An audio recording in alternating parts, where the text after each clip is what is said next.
On my podcast, the AT Parenting Survival Podcast, I interviewed Karen Young. She is the creator of HeySigmund.com, and she is the author of Hey Warrior, which is the cutest book on anxiety. The illustrations are actually incredibly cute, but I love the words even more because they really explain how anxiety works in the body in a kid-friendly sort of way, which is pretty incredible because that's a hard thing to do. So without further ado, here is my interview with Karen.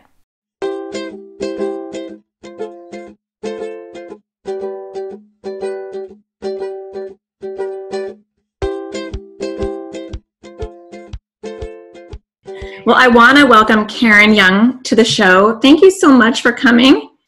Karen Young is from HeySigmund.com for anyone who doesn't know. So for those people who aren't familiar with their site, which I'm sure there's only a few, can you describe what your site is and what you do? So first of all, thank you for having me. It's sure. Really nice to be talking to you rather than over email. I know, right? So the site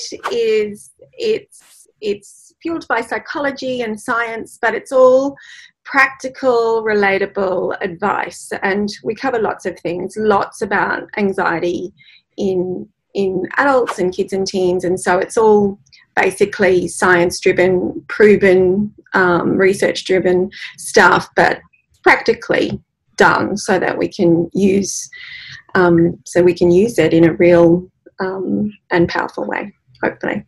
Yeah, and they're great articles. I love the articles. I'm always reading things on your site, and I always see them shared everywhere.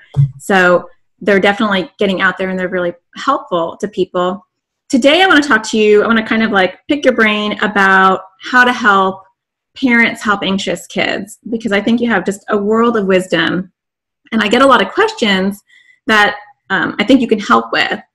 And I want to talk about more of the physiological stuff because I feel like your book really addresses a lot of that, which is great. So when a child is having a lot of physical symptoms of anxiety and they don't realize like the mind and body connection, how can parents help their kids get that connection better? Okay, so the thing to remember is anxiety, even though what we feel or what our kids feel are the thoughts, the anxious thoughts about things that could go wrong. Anxiety is physiology. And so the idea is when kids understand the physiology and what's happening in their bodies, it takes the anxiety about the anxiety away, because anxiety feels scary, and those feelings that come with anxiety feel really scary. So what parents can do is, if they can explain where those feelings come from and help kids to make sense of all of that awful stuff, and it does feel awful, it feels really scary. If parents can help their kids make sense of that, then that makes the strategies to deal with anxiety make sense first, and it also helps kids to realize that their body is actually working as their body's meant to. It's working a little bit too hard in some places, but it's just their bodies are doing what they're meant to do. So it's about explaining where anxiety comes from. So anxiety comes from the amygdala. It's actually there to protect us. What our brains do is they just hit the panic button no matter what, because it's like if there's any danger, if your brain thinks there's danger, it's going to hit the button. Now, danger for a brain can be what happens if I miss you, what happens if you're late to pick me up, what happens if I say something silly and embarrass myself. That all counts as danger for a protective brain. What happens though is sometimes brains get really protective and they work really hard to protect you. And when your that fierce warrior part of your brain is trying to protect you, surges you with a special body fuel, and that's what makes you feel the way it does, with a racy heart, sick tummy, and it's all for a really good reason, but you need to be the boss of your brain. So it's just explaining that first it's there to protect you, to get your body ready to fight or flee, and it also and all those feelings are because of that. So it makes sense. What you're feeling makes a lot of sense. The other thing I think is really important to explain to kids, it happens to lots and lots and lots of people. So it's a really really common thing, and actually we all get anxious a little bit at some point. We have to, otherwise we would have no way of knowing when there's going to be trouble or when we need to keep ourselves safe. It's just that some people's brains work really hard, but it's still a really strong, amazing, healthy brain. It's just working a little bit too hard. Yeah, and I like that slant that you have, that it's doing what it's supposed to be doing. It's just a little too good at it. You know, I think that's kind of a nice spin to anxiety, that there's nothing wrong with their brain. When a child is in the middle of having these physical symptoms, what can a parent say to their child for them to realize that connection when they're already kind of in the middle of panic? So any time anyone's in any sort of high emotion, you can't use logical reason, because the part of the brain, one of the things that happens during anxiety is the part of the brain that is receptive to that and can use that information, it goes offline. And that's a healthy thing too, because if we have to run for our lives or fight for our lives, we don't want to have to think too much about it. We just have to get safe, and then we'll deal with the whys and should we have done, and we can deal with that later.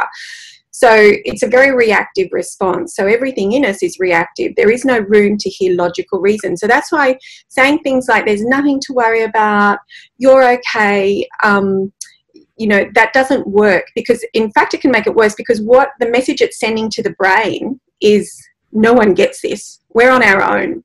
And that can make anxiety worse. That can make the brain work harder. So the thing to do well, first of all, the process of anxiety needs to be explained out of anxiety.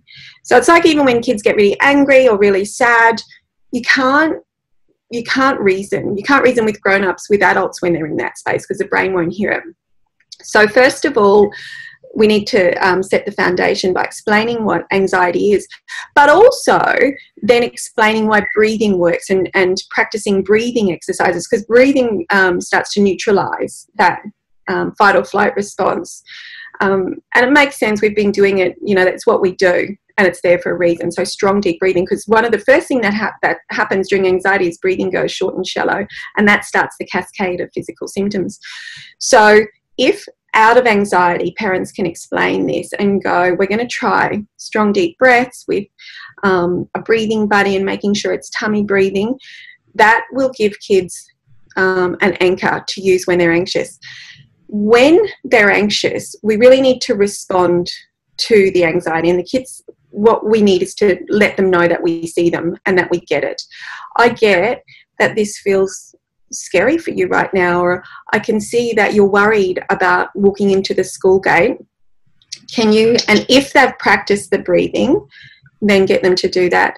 The other thing to do is, so first of all, let them know you see them, and let them know you're there and you get it. I get it. I get this is a big thing for you. And that works with that's what we have to do with any high emotion. We need to see it, and we need to catch it first. The other thing to do, and again, it helps if this is explained first, is grounding, because anxiety is future thinking. So anxiety is all the what if this happens, what if you don't come, what if something happens to you while I'm at school, what if I want you and you're not there. It's all of that sort of thing. So what we need to do is bring the brain back into the moment. And a really effective way is name 5. Okay, so what we're going to do is bring you back. So you have to explain when you're anxious, a really healthy thing for your brain is to come back, because brains love being in the moment. They really love it. But sometimes they get a bit excited with themselves and they move to the future. So when you're anxious, we're going to bring it back. And this is how we're going to do it. I'm going to say to you, name 5 things you can see, name 4 things you can hear, 3 things you can feel, and you work down the senses. It doesn't matter what order you do them in, but obviously it's easier to find 5 things you can see than 5 things you can taste, and you don't want to make them more anxious. So if they do that, that's a grounding. It brings them right back into the moment. So rather than the brain anticipating all those things that can go wrong, it's right here. And it really is just, and I say just, it's not easy. It's a matter of letting the wave wash over, because anxiety is a feeling, and as parents, we have to have faith that that feeling will go. And I know it's really hard when kids are really distressed about going to school or going or watching you go to work or whatever it is. If they're whatever's triggering their anxiety, it can be really scary for them. but it's about the conversations that happen out of anxiety, setting up the strategies when they feel safe and when it makes sense and when their brain can actually receive that information. And then in anxiety, in the midst of anxiety, actually doing those things. Something else is, because anxiety is designed to get us ready to fight or flight. It's designed to get us ready for movement. When anxiety feels bad is when there's no need for movement. And that's when the neurochemical surge builds up, and that's when it creates the symptoms of anxiety. So if you can say, let's go for a walk. We're going to go for a walk, and I want you to feel the ground beneath your feet, feel the skin the breeze on your skin. That is, first of all, it's burning those, it's burning that neurochemical fuel, which contributes to anxiety. It's also grounding them. Now, that's not always possible. It's not always possible. They're not always in an environment where you can do that. That's where you can set them up with the grounding strategies or the breathing strategies. Those are some really good tips, because going back to what you said earlier, I feel like, one, it's like that parental instinct to say you're okay. So going back to the original thing that you said, as far as validating it and letting them know that you know that they don't feel okay is such an important thing. Even though it seems really simplistic, I think that's a really important fact that parents need to do, is kind of don't try to make it okay. And then, so breathing and then grounding and then motion, three skills that they can kind of tap into. Now, what if you have a child who is resistant to these things? Do you have any magic fairy dust on that one? Like when they don't want to do anything, but you really want to help them. Yeah, and they might not. And that's why the explanation of what's happening is so important, because they actually need to feel empowered by it and feel like, if we say to them, just breathe or just move or let's do this grounding thing, it doesn't make sense. And kids are smart and they want to understand why they're doing stuff. And it is really important for them to be doing things that make sense, especially if they've done breathing before and it hasn't worked. Well, it probably won't work, because during anxiety, the brain's really busy and it needs to actually have practice at what proper breathing feels like. So it needs to happen out of it. So the explanation is really important. And then if you give them a choice of strategies before they go into it. So I know when this happens, and I know that you can understand this stuff, and I know that you want to understand this stuff. And I think it's really important to speak to kids how we want them to be. So, as though they are already brave, as though they are already empowered. And we sometimes need to believe, like, we know it's in them. We know it's in them to be really brave. We need to believe it enough for both of them so they will catch that as well. And not in it, but out of it, not in anxiety, because in anxiety we need to, respond to the anxiety. But out of it is, this is what's happening. And I want you to know, this is why you get a sick tummy. This is why you get a bit dizzy. This is why you get sweaty skin. And all of those things have a really good reason for being there. What I think we should try is breathing, because breathing will switch that off.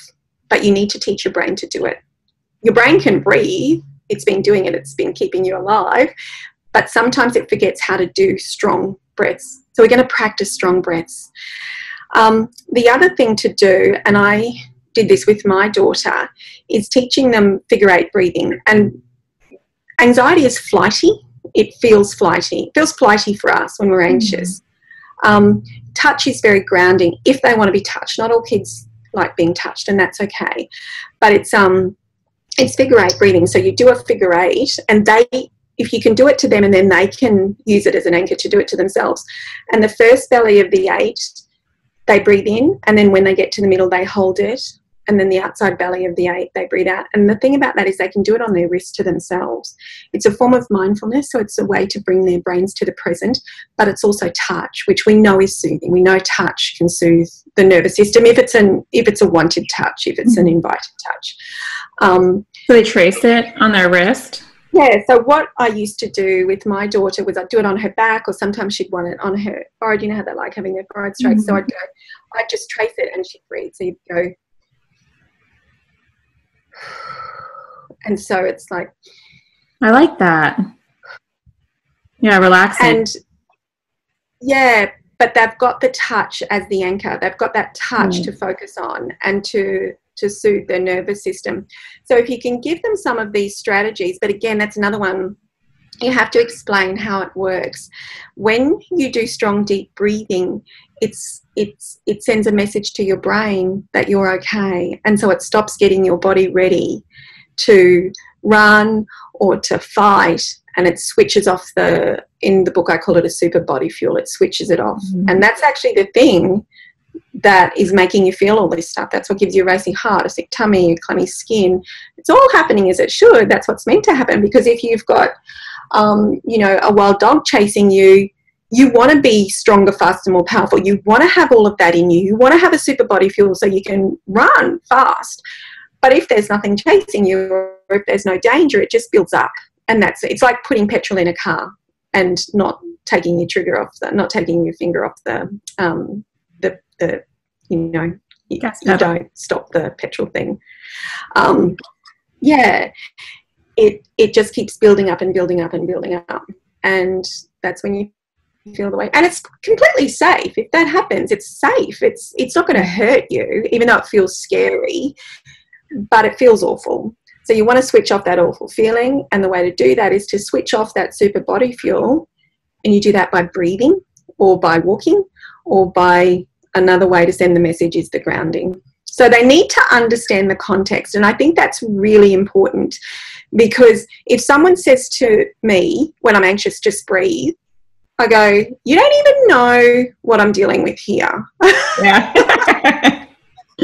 I'm breathing and it doesn't feel right. But what makes a difference is I know it's going to switch off that neurochemical surge, so I can breathe, and you can do it. But they have to have that context. They have to have that understanding of why it works. I think it's important for them to have that context. Yeah, and I think that's what's so great about your book, is that it does do that. And I feel like a lot of parents struggle with how to explain that. And really, if kids try these things and it starts to be effective, then they're more likely to do more of it. So it's just that initial engagement to get them involved and to say, hey, this is what's happening, and this is why it's such a good thing. I'm not minimizing your struggle. I'm actually telling you to do something because physiologically it makes sense. Yeah. So I wonder if you can go into your book, because I really feel like when your book came out and I read it, I was like, oh my gosh, this is the first book that really deals with the physiological component, that really explains it in a way that really I haven't seen it be explained to kids in any other book or method. So can you talk about your book? So I have it here. It's so awesome. So I have one at home for my 3 anxious kids, and I have one in my office where kids, I show the parents, this is what it looks like, go get it. And it's super cute too. I love the illustrations. So it's all about, Hey Warrior is the book. And I wonder if you can just explain a little bit to parents what's inside of it. Yeah. That book actually came out of a conversation I had with my daughter on the way to soccer. It was a 10-minute conversation because she was getting anxious. She was moving into middle school and she was getting all the symptoms of anxiety. And this is, and I mean, I do tell people this because I think it's important to, when, we beat ourselves over the back for saying the wrong thing or doing the wrong thing. I did that because she was getting sick tummies and headaches on the way to school and afterwards, and I was just kind of putting them down to the move, and I'm like, she'll be okay, she'll be all right, it's nothing, no, don't worry. And it just kept going, and then it happened on the way to soccer one day, and I went, oh, I know what this is actually anxiety. And so we had the conversation, and 2 weeks later she said, and she was 12 at the time, so it's but I've also used it for little kids, so I know, and it's written in language they can understand. Because she had the framework for it, it's what I've said, everything makes sense then. I explain anxiety as a fierce warrior that's there to protect you. So we talk about the brain and the amygdala. Anxiety comes from a part of your brain called the amygdala. It's like your own fierce warrior there to protect you. And I'm not going to recite the whole book. I think I could. I've just spent too much time looking at it. But not looking at it, trying to get it perfect. Yeah. But then it goes into why anxiety is actually there to help you, and how it's still a really strong brain. And even though it feels awful, it's what bodies do and it's what brains do. So you've got a really healthy brain, but it's working a little bit too hard to protect you. It's being a bit overprotective. So we give that a context first. Then I go into each physical symptom of anxiety, well, the common ones. So racy heart, sick tummy, clammy skin, tense muscles. And every one of those happens for a reason, related to making you stronger, faster, more powerful to be able to deal with a threat. And it's really important that kids understand that, because a racy heart can feel scary. A sick tummy can actually give rise to anxiety even about vomiting. So that's the anxiety about the anxiety. And some kids actually are sick, they do vomit, and then that makes the anxiety even worse because they anticipate that. If you can say, this is why it's happening. There's nothing wrong with your body. There's nothing wrong with your brain. They're all beautiful, but this is what's happening. This is why you're getting sick. This is why and the book goes through that. So with a sick tummy, one of the things that happens is anything your body doesn't need in that moment to keep you alive, it shuts down. And one of the things that shuts down is digestion, and that can give you butterflies, and it can make you feel a bit sick, and that's why that happens. And then it goes through why you get a racy heart, why you get clammy skin, and it all makes sense. So when they have that, it all makes sense. And each one is really just a sentence or two. They just need to understand. And then it goes through and it explains. So once they've got that context of where the symptoms come from, then we go into why breathing works. And breathing it switches off that fuel. It sends a message to your brain that you're safe, because it's you being the boss of your brain again, because with anxiety, your brain takes over. But when you breathe, it's like you saying, I'm the boss. I've got this. We're okay. And then your amygdala can relax and your brain can relax, and then you'll start to feel calm again. And then at the end of it, there's a section, it's just a checklist, because anxiety, sometimes the focus can feel really negative because they're focusing on what can go wrong. And sometimes it can be, for the whole family, it can be really difficult because it's managing what can go wrong so that, we can get through this next thing we're doing.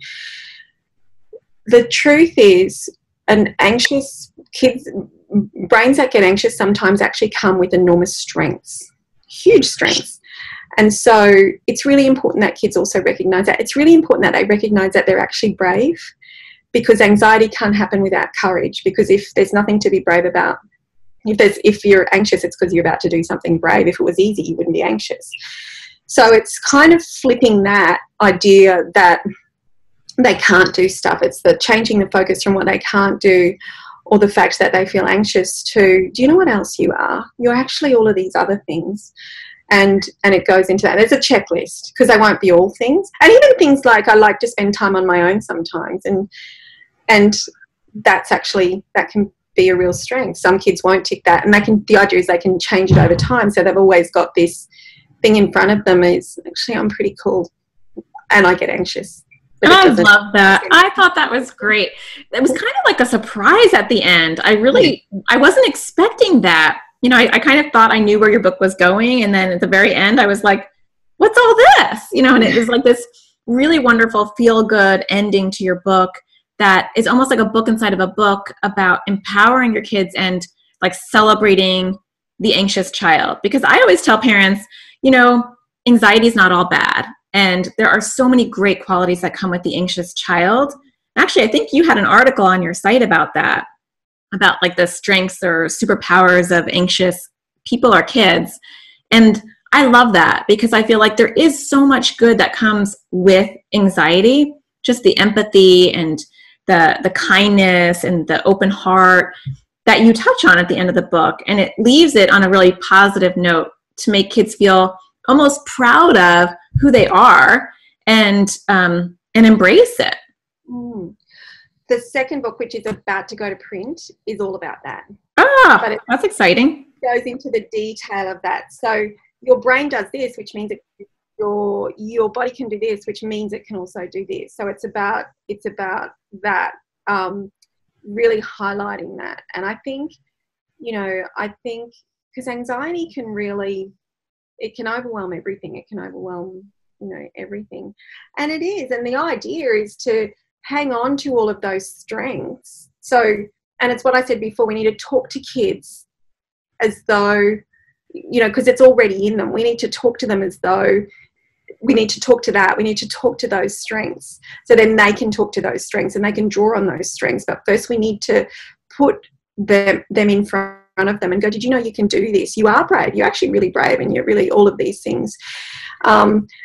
And it's lifting them up so they can do this. And the idea is that, we can dial the anxiety down and just leave this stuff. Mm-hmm. You might always be a bit anxious. You don't want to get rid of your anxiety, because then you've got no warning system. If you need to, there's nothing telling you not to go into a dark alley. It's like that feeling when there's something a bit scary. Sometimes it's spot on, and sometimes you need to turn the other way. Or if a bunch of kids at school are doing something that doesn't feel right for you, that's your early warning system. And sometimes it's absolutely right, and it's telling you this isn't good, you need to go, or you need to, and we want that. So we don't want to switch it off completely, but what we want to do is stop it interfering when there is no need to worry. But even when your anxiety is down, you'll still have these strengths, because these are who you are. Which is a good point, because I do feel like anxious kids, and me even as an anxious adult, have better intuition, have a good gut feeling, because our gut is so sensitive that we get things a lot earlier than other people, because our radar is always up, and that's not always a bad thing. A lot of times it's a great thing, and it can be good quality. Absolutely. And the way they can, that future brain is also powerful too, because they can see trouble coming and can plan often, and it's not generalizing all kids. It's saying these are the strengths that are in you. You can actually, you can talk to them, you can use them, you can, or not, it's up to you, but they're there. They're actually there in you, and you don't even need to know they're just there. And so it is. And I know, and I always say, if you want to know what's going on in a group, ask the one who seems a little bit anxious, because often they're the ones watching, taking it all, and their brains are amazing. Like, and it's like you said, I think, and I know the anxious kids and anxious teens I talk to, they're so spot on with what's happening, and they're so articulate with what's happening inside them. Even, 5 or 6 year olds, they're so spot on with what's going on. And it's, it's turning that up in a way that actually works for them. Yeah. I mean, they are definitely my favorite little people, because they're little old souls, they get everything and they've seen everything, and they are, most of them are wise beyond their years. So, I want to ask you another question. So a lot of times parents will ask about book recommendations, or they'll want to know how to talk to their kids about anxiety. And one thing that I tend to hear parents say is, well, I don't want them to read a book about anxiety because I don't want them to get more anxious. I have my own thoughts on that and what I say, but I wonder, what would you say, being a children's author now, to that? I think what we need to do is, if they're talking about being anxious, they're anxious. You can make someone anxious by talking about all the bad things that might happen. But what we want to, and it's also the way we talk about it, what we want to do is, anxiety is in all of us. We all get anxious. What kids need to understand, what reading about it does, and understanding it, is going, oh, this is actually a really normal thing people can do, and it doesn't have to feel like this for me. It can feel different. So I can actually be more in control of it. It's like, it's like eating or drinking. You can, kids can understand why they have to do that, but they're still in control of what they put in their mouths but they'll only do that if they understand what happens to their body when they do all that stuff. And it's the same with anxiety. Kids who are anxious, they're anxious already. So what we need to do is give it a framework and a structure. And what happens with big feelings when and this is anger, sadness, anything, when big feelings are just feelings, so big feelings happen in one, they're dominant in one part of the brain, and the words happen in the left side. They both do both. They each do both, but one's more dominant. What happens in high emotion is there's a little bit of a disconnect, not literally, but the right side takes over. What happens is it just feels scary because there is no sense to it. It doesn't make sense because the logic language side has left the building for a little bit. It's another reason you can't reason with someone in high emotion. It's also why we talk. So when we talk about stuff, we start to feel better because it brings in that side of the brain, and they connect again. And you need all your brain connected to work properly. So what we're doing is we're bringing word to these feelings, because otherwise they're just feelings and they're overwhelming and they don't make sense. And it's like if you have something wrong with your body, the worst thing is not knowing what it is, not knowing why you've got a tummy ache or why you've got a headache. When someone puts a context to that, you can deal with it. And it's the same with anxiety for kids. They need the information. They want the information. They're savvy little beings. And so all we're doing is bringing in the words. So you've got all this stuff happening and it's scary because it's just this big nebulous thing of emotion and it doesn't make sense. We're actually putting word to it.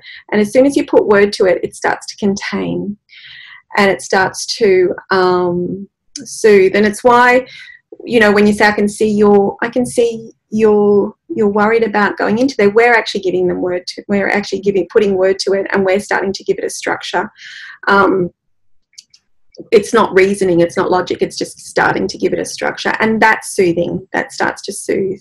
And I think that's really soothing. And I think sometimes parents think that their kids are too young for that, and really I don't think little kids are too young for that at all. And in fact, I read your book to my 6 and 8 year old. My 8-year-old, for kids who have a hard time talking about anxiety, whenever it's story time, whenever it's bedtime at my house, I just pull a book from my shelf, and it always happens to be about something they're going through, and he'll hear that more than he'll hear me, and so we'll just read your book, and he'll just be like, I think I have that. I think I feel that. But with my little one, who's 6, she started to connect the dots, and even though she can talk about it without a book, she started to say, I don't know why, but I must be nervous because my tummy hurts. And she started to actually connect the dots. And so I think, that's super helpful for kids to start to get that mind-body connection. Absolutely. And as long as we give them a way to control it, it's scary if we say, this is what's going on and this is going to keep going on because you're on your own. But if we say, this is what's going on, and this is what we can do about it, there's just no reason not to. There's no reason not to. We don't want to keep information from them. And I'm a big fan of giving kids as much information as they're ready for. And I think little kids sometimes are more receptive. My son is 20 and my daughter was 12, so he would have been, 17 at the time. And before exams, he was doing grade 11 or 12 exams. And I would try to talk to him about what was happening in his brain. And he'd go, I know. And I'd go, you just try mindfulness, or can you go for a run or something like that? And he'd go, I know. Whereas my 12-year-old did everything that, and, was suited. He does it now because he's seen it. He's seen her do it. But I think sometimes the older they get, sometimes, and I think too, especially if it's mum saying it, the older they get, the more skeptical, I think, whereas I think little minds are so open, young minds are so open. So, and I certainly think 5-year-olds and 6-year-olds need to understand what's happening in their brains because they can control it. All this stuff they can manage. It's all manageable. But first of all, they have to understand what's happening. Yeah. And I think the earlier you plant those seeds, the better, because it's all they know. It's the language they've always used. Yeah. So what what age is your book geared towards? So I say 5 up. Okay. And I think for, I have been asked about younger kids. I think you can start to introduce the concepts, but it would have to be in words that work for them. So you wouldn't be able to read the book straight to maybe, you know, maybe a 4-year-old. But a 5-year-old, I think I know 5-year-olds can understand it. But it's also about taking it slowly and chatting about the book. So I would not just hand the book to a 5-year-old. It's not going to hurt them, but it might not necessarily make sense. So what I would do is read it, chat about it, read a page, chat about it, and just make sure they understand it. And also they have their own images, and I get emails from people, and they say, oh, I read this to, my little man, and he came up and this is what he said he imagined. And it's so beautiful. I just love it, because that's what I mean about how open their minds are. And I go, well, how lovely is it that they can imagine this? And I do think younger kids are more receptive to that. So give them the scaffold. Yeah. And sometimes they'll fill it in with however it makes sense to them. And if it makes sense to them, that's perfect. That's what we want, because that's how they get that sense of empowerment and what I can do now and how I can make a difference to me. Yeah, I agree. I think that's awesome. And you can also weave in your own child's issues, when you're reading it. I mean, I always do that. That sounds like your tummy, or, do you ever feel that way? And as parents, you can completely interweave your children's issues and make it much more relevant to them and their situation. Yeah. And, and sometimes it's about coming back. So there might be parts of the book that are really relevant for now. So right now, on the way to school, I'm getting a really sick tummy. But then, there might be that. So that's what they might take out of it. The first reading is that this is why I'm getting a sick tummy. But it's like when you watch a movie. Sometimes you watch a movie twice and you realise things that you didn't realise the first time. It's the same with the book. So the first reading, they might get why it's happening, and that can be comforting. And then the second reading, they can focus on why breathing's important and why they need to be the boss of their brain. And so it's not so much about just giving it to them and letting them, even though, they could, but they might need to come back to it, or they might need the conversation to make it relevant for them. But the scaffold is there anyway. Yeah, no, I definitely think it's one of those books you're going to pull off the shelf through their development, and through different bumps that they have that manifest in different ways, for sure. Yeah. And it's interesting you say that, because I made my son read my second book yesterday, and I said, you just need to read this. And I said to him, I want you to look for commas, and, because I knew he wouldn't read it otherwise. And I said, so you can really help me by just giving it a final proof. The editor's done it, but can you do it? So he did it, and he came in and he said, Mum, I didn't know this. I didn't realise this, and this is what, and we went into an issue that's relevant for him now. So, and he's 20. So yeah, that is funny. Yeah. I mean, there was a part of me that went, really, because I've only been talking about this thing for a year now. That's how it goes with your own kids. But, but they'll be at different stages and different ages, and different things will be relevant. So even though it's a kid's book, I mean, older kids, 20-year-olds can look at it. They probably won't if you hand it to them, but, the understanding is there for them as well. So even though it's written for kids, I think the thing about it is, if you can explain it to a child, then anyone can understand it. I think it actually could be for any age. I think adults could read it. I think it has information in there that I don't think a lot of adults know. It's like, there's Dr. Seuss books that adults read. Absolutely. All the Places I Will Go. I mean, adults read that. They give it for graduation gifts. I think this is completely relevant for anyone with anxiety.